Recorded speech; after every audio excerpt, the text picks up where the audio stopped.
Ahead of the Surrey City Council meeting of July 22nd, 2019,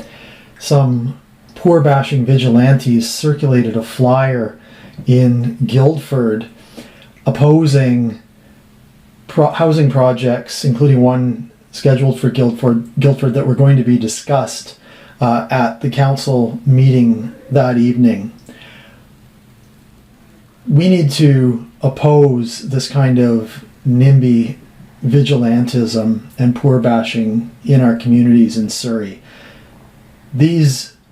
NIMBY efforts do nothing to make our neighborhoods and communities safer. In fact, they make our neighborhoods and communities less safe for our neighbors who are homeless. We also need to understand that the source of these sorts of vigilante poor bashing efforts comes from the city, comes from the police and bylaw enforcement,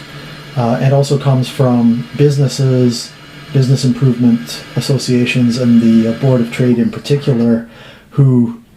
stoke fears and panic in the community with their criminalizing and stigmatizing approach to homeless people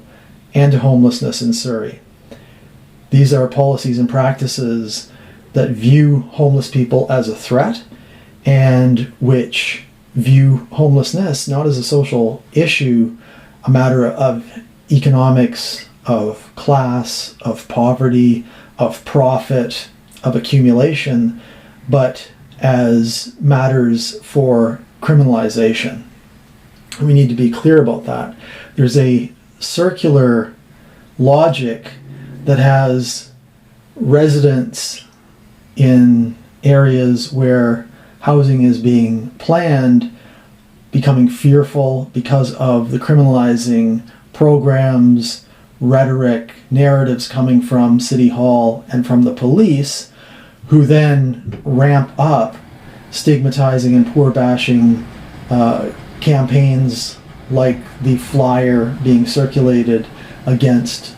supportive housing at Guildford, which then play back into more policing, where police and the businesses, business improvement associations, and the Board of Trade that support expanded policing can say, look, because of fear and concern in the community, there's a need for even more policing, which then has people show up, as they did tonight at council meetings, and say, well, look, there's more crime in the area because we see more police active on the streets.